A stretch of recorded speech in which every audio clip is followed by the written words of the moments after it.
Training camp is underway across the NFL, and out in Kansas City, the Chiefs will attempt to be more than just trophy winners this season, but history makers as they eye to become the first team to three-peat as Super Bowl champs. Our NFL training camp coverage is presented by PNC Bank, brilliantly boring since 1895. For more on how they can do it, let's go ahead and welcome in our own lead NFL insider, Jonathan Jones, who is live for us out in St. Joseph, Missouri for the start of camp. Jonathan, it is great to see you. The Chiefs so greatly positioned to make history with 3 in a row.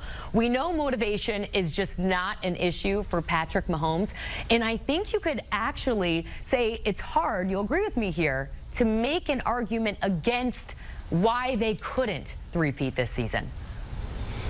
The only argument is it's really hard to win a championship, right? But they've made it look easy the last couple of years, even when they were struggling, right? Last season, pithy little 11 wins. Well, they still win the AFC West. They don't get to host the AFC title game. That's okay. We'll just go to Baltimore and beat them. And then, of course, playing the juggernaut of the San Francisco 49ers that for some reason I think were the favorites in that game, and it never made sense to me back in February in Vegas. It still doesn't make sense to me right now because you're talking about Patrick Mahomes, the best quarterback, the best player in the NFL, the best young quarterback and young player that the NFL has ever seen. You're talking about Andy Reid, whose resume is only growing, whose legend and legacy is only growing. You know, for a long time we were talking about Bill Belichick as the GOAT, and now, you know, Andy Reid bumping right up against him, and with all due respect to Don Shula as well.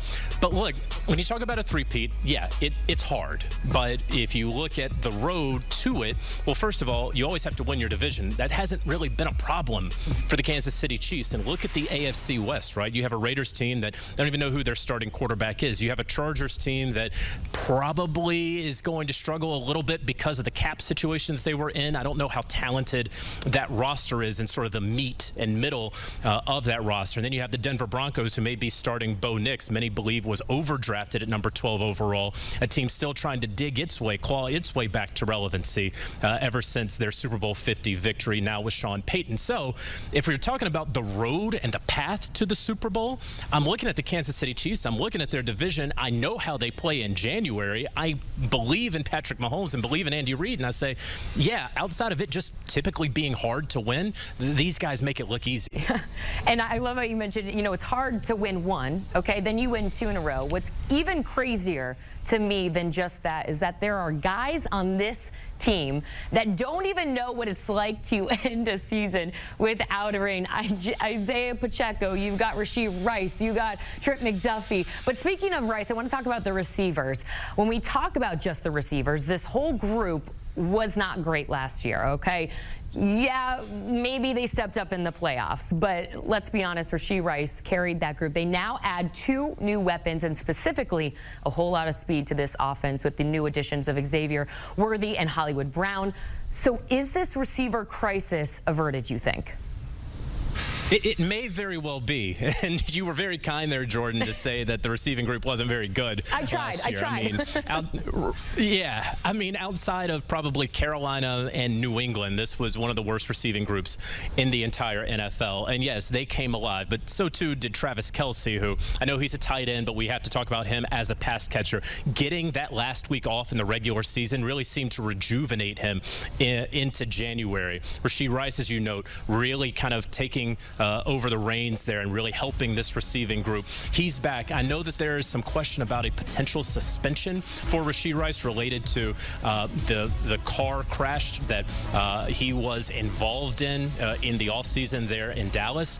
You know, I don't know that any sort of suspension, and trust me, there will be a suspension. I don't know that any suspension will take place at the start of the season. It could happen in the middle of the season. It could get pushed because of legal reasons until after the season. So we'll see about that. But you note, of course, the speed here. And it's Xavier Worthy, who just came back today at practice for the first time in several practices. Missed a few because of strep throat. Heard it took him out pretty well. But I saw him out there, in the first throw that Patrick Mahomes attempted in team drills was to Xavier Worthy. It was a little over his head. And look, the offense wasn't all that crisp and clean out here today. First day in pads, going up against Steve Spagnuolo's defense in a lot of 3rd and long situations. So the offense didn't look all that good, but never fear. Everything that I've heard, everyone that I have spoken to, the offense has looked great. And really one guy that I want to hit on is Marquise Hollywood Brown, who, his career sort of could have been over more or less, bounced around a couple of teams, didn't work in Baltimore, all of those things. He gets to Kansas City. I've heard great things about how he handles himself as a pro and his level of maturity. And then you come out here and watch what he's able to do. Speed, as you know, Jordan, is back in this offense, and it's something that was sorely missing last season when Patrick Mahomes only had 6.5 air yards per attempt. I want to put that in perspective for you. Like Will Levis of the Tennessee Titans had around 10. Patrick Mahomes in his career before that had 8.1. He got down to 6.5, bottom of the barrel in terms of starting quarterbacks. So forget that dink and dunk offense. They're going to be stretching the field coming up in 2024. A great insight there and some great points. Now, hopefully somewhere, specifically St. Joseph, is where Patrick Mahomes is smiling, hoping that this receiving issue is averted. But Mahomes' opponents right now just hoping to wipe away that smile. And Jamar Chase is one of those guys. Hate is a strong word, Jonathan Jones. And I'm not going to say that this is hatred, but if you look it up in the dictionary, it kind of aligns with what Jamar Chase, I guess, didn't say about Patrick Mahomes. So he was asked who the #1 player is on the NFL top 100s list, and this is what he had to say. He said, I'm not saying his name. I'm not saying him. I give credit when credit is due, but I'm not saying his name. I'm not saying that guy's name. He's good. He's amazing.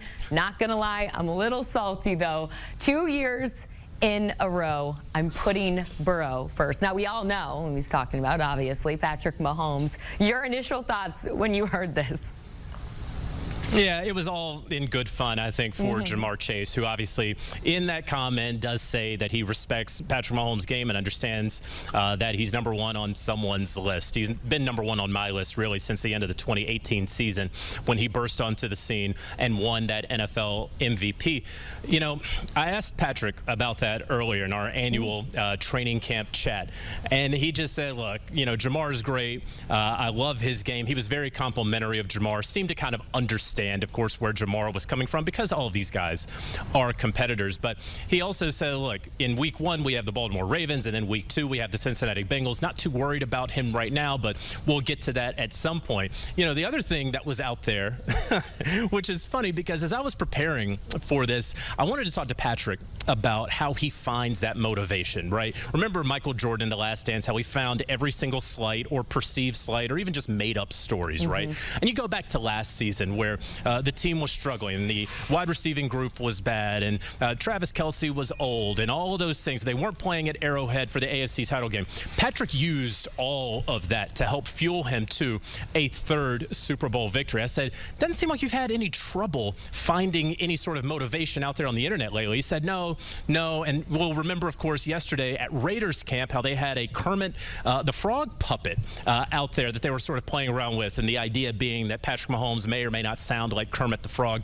I asked Andy Reid about that, and he said, yeah, here we don't play with puppets. It was sort of a mic drop moment for Andy Reid. Can't wait for us to be able to show the viewers that clip a little later on, but they know that it's out there, and they're just focused on ball. This is still one of the very few teams that goes away for training camp, right? They're not in Kansas City. They're here in St. Joseph. They stay in the dorms. They don't have joint practices. They do it the old nitty-gritty way, the old school football way, as much as you can in today's NFL, and obviously it's paying dividends for the Kansas City Chiefs. I can't wait to watch that interview with Andy Reid just a little bit later on in the show on HQ. Well, 2 years in a row for Jamar Chase and the Bengals. I'm sure it still stings. September 15th cannot come fast enough. That one, by the way, Bengals Chiefs on CBS. Now, the Chiefs defense, last one here, Jonathan, will look to shut down Jamar Chase and that Bengals offense in September, but they'll have to do it without a crucial piece, and that's L'Jarius Sneed. What is the latest on how the Chiefs plan to attempt to really replace him?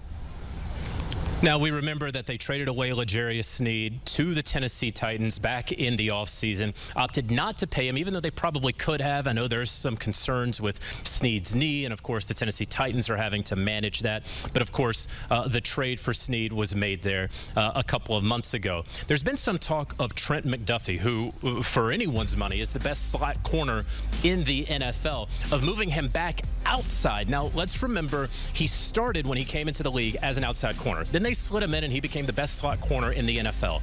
Typically, when you're the best at your position in the NFL, you don't want to move, and teams don't want to have to move you again. But I could see the potential of McDuffie sliding back outside, and then the cornerback 2 position on the outside being a fight between Jalen Watson, who is currently on the physically unable to perform list, or Joshua Williams, number 2, out here for them. Also, keep an eye on Nazeeh Johnson. And so I can see McDuffie both being outside and inside. When I was out here at camp earlier watching them, at one play, McDuffie was lined up outside. Then he came back inside. He was rushing the passer, and then he went back outside. So they're trying a lot of things. There's going to be a lot of different defensive packages in Steve Spagnuolo's defense. I don't think that it's going to be static. I don't think that you're going to start off in a game and say, oh, this is what the Chiefs are doing in week 1 against the Baltimore Ravens. That's what they're going to do week 2. In fact, I don't think that what they do play 1 against the Baltimore Ravens will be necessarily what they do play 2 against the Baltimore Ravens when they kick off on that Thursday night to kick off the 2024 NFL season. Not going to replace him, but they have some options, and they're going to attempt. Jonathan Jones live for us here on HQ from out at Kansas City Chiefs training camp. Vegas feels good about a three-peat. Here are the current odds to win the Super Bowl right now. Some stiff competition, though. San Fran and a group of talented AFC foes in the mix as well. There is one team and one guy everyone in the NFL is chasing. That would be Patrick Mahomes, to the point where Bengals receiver Jamar Chase won't even say his name anymore. That is when you know you have made it. Now that Patrick Mahomes had it, when people aren't even going to address you by name because they're fearful. The Chiefs going for the historic three-peat this season as Super Bowl champs, while Mahomes continues to stamp his name in the history books. Taking a look at his numbers since 2018. Keep in mind, Patrick Mahomes, not even 30 years old yet. He is only 28. 2-time NFL MVP, 3-time Super Bowl champ, 3-time Super Bowl MVP, about to be a dad of 3. Our NFL insider Jonathan Jones spoke to him at Chiefs training camp. Jonathan Jones, CBS Sports, alongside Patrick Mahomes. You all know him, quarterback of the Kansas City Chiefs. Best young quarterback in NFL history. But now that you are about to have your 3rd child, are you still young? No, I haven't been young for a while. You know, in the NFL, you get old fast, and now I'm like playing with guys that were like in middle school and even almost elementary school whenever I got in the NFL. And so I have 3 kids. I'm about to have 3 kids now, so I've kind of become that old dad of the locker room. There you go, grizzled veteran Patrick Mahomes. You know, as I was preparing for this interview, I thought about last year and how you were trying to find all of the perceived slights that you could to kind of help fuel you, and you found them, and you were successful at it. Have you had much trouble finding any slights lately? Doesn't seem like it. Yeah, no, it's football, man. It's all about trash talk, and that's why I love it. And so at the end of the day, you get to go play on the football field and settle it there. So I'm excited to go out there and do that again this year. Was that a smart move by the Raiders, bringing the puppet out? I mean, that's just kind of the Raiders, man. That's what makes it the best thing about football and the rivalry type thing. It breeds out the best in everybody, and I'm excited for it. And then one more thing before we get to the football field. You see the clip of Jamar Chase refusing to say your name? Yeah, Jamar's funny, man. He's a great football player, though, at the end of the day, and they always play us tough. So we got to worry about playing that first game of the year against the Ravens, and then we go on to play in Cincinnati. So it'll be a great start to the season for us. We have to go out there and play our best football against 2 of the best football teams in the league. There you have it. You had a bit of a European vacation, right? How, when you were enjoying yourself, obviously, in a short off season, you make it look easy out here, but the work is still being put in, even when you're overseas, right? Oh, 100%. And it's a lot harder running those sprints in Switzerland at that altitude than it is running in Kansas City. So did that help? It helped out a little bit as far as conditioning-wise, but, I mean, there's nothing like being on the football field. So at the end of the day, you keep yourself in shape, and you come out here, and Coach Reid puts you through this training camp, and you're ready to go by season. What's it like having the speed back in this offense? Because it's clear and evident from just being out here for one practice. No, it's super exciting. Just being able to stretch the field vertically with a lot of guys. And then I think that helps out the other guys underneath, helps guys like Travis, helps guys like Rasheed catch the ball in the middle of the field and get that yak. And then seeing those guys stretch the field and you're able to throw the ball downfield, having that threat's going to open up everything else in our offense. As far as the rookie Xavier Worthy, what have you seen out of him so far? I know he's missed some time. Yeah, no, he's been great, man. Even though he's missed some time on the field, he's always in the meetings and he's always listening and asking the right questions. And so every time he's been out here, he puts in the work. And I'm excited for him just to get more and more reps and get better and better. And so we have a lot of good good guys in that room, and I'm excited for him to learn from them. I remember being out here last year with you, and I said, are you guys a dynasty? And you said, it's going to take 3 for us to be considered a dynasty. Now you guys are trying to three-peat, something that hasn't been done, 4 total. If now you are a dynasty, what is getting that next one going to take you to? Yeah, I mean, I think getting the next one, it's just all about how you want to be remembered. I mean, for me, I want to be remembered by how I play on the football field every single day. And I think for this team, it's about how we come to work every single day, and we don't have those down years, and we have the years where we can battle through adversity just as well as we can handle success. And so not every year you're going to win it, but we're going to have the mindset we're going to leave everything on the football field and then give ourselves the best chance. And if there's any slumps, you will find something out there on the internet to push you, right? Yeah, I mean, there's always stuff on the internet these days, so I'll be ready to roll. Good deal. Patrick Mahomes, thanks so much. Yeah, thank you. That man is unbothered. He is unbothered by Jamar Chase not saying his name. He's unbothered. The Raiders had a Kermit the Frog, a puppet. Patrick Mahomes is asked about that.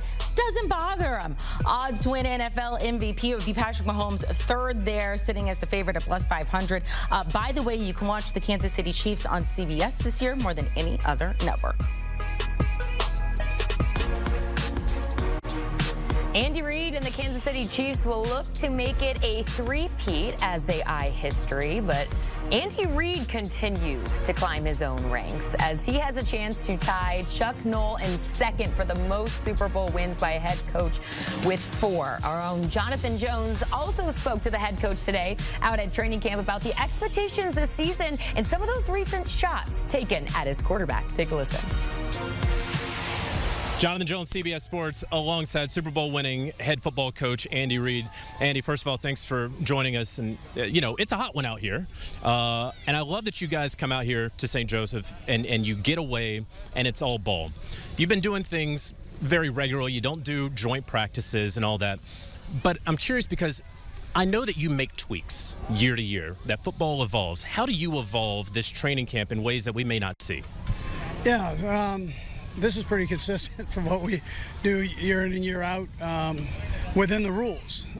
We've got rules that the league changes about every year, and so right now we're in a ramp-up phase, and that's how we go. So you can still get a lot of work done, and the guys come out with a great attitude, and it kind of keeps you away from all those pulls that you might get normally. So I think it's a positive thing that the league's done for us. Speaking of attitude, what's your attitude like? We just saw the offense, first day in pads out here. Some struggles from where we could see at our perch. What do you think? Yeah, so we got to keep working both sides of the ball. And the one thing that's happening is they're going back and forth against each other. And so you get better when that happens. You don't want one side just completely dominating the other side. You want to work and challenge each other, and that's what the guys are doing. One thing as I read about this camp and then come out here, it's pretty obvious that the speed element is back in this offense. How much does that excite you? Yeah, that's good. I mean, you can utilize that. That's another tool that can be utilized. But there are other things that you have to work on too. So it's not all about speed. It's execution, quickness is important, endurance is important. So there are a lot of things. Toughness, mental toughness becomes important. So those are all other elements that you got to work on. But it's a nice other weapon to have on the offensive side. This off season for you guys, they keep getting shorter and shorter. That's a great thing, I assume. But also, I think about you on vacation, and I think about you coming up with new plays. Are you, when you're hanging out, are you just scribbling down whatever you can? Do you have an iPad nearby? Well, I mean, I do have an iPad nearby. And I try to spend a little time with it every day. I mean, I enjoy doing it. This isn't something that I'm telling everybody they have to do or anything. I mean, I enjoy doing that. Other people like doing other things. So, and I've got good coaches that are creative guys, and they'll come up with stuff. I love looking at it and analyzing that. So it's it's all good. How do you see this cornerback situation playing out now that L'Jarius is gone and what you guys are trying to do back there? Sure. Yeah, L'Jarius was a heck of a player, and we've, one thing we've got is some good depth there, and they're competing. We still have Watson that's out with an injury, so he'll be back in there. So I think we'll be fine once it's all said and done. Yeah. I know you're focused on camp, but obviously you start to shift your attention to the Ravens. I'm just curious, how much of the Ravens have you watched, or when do you get to that?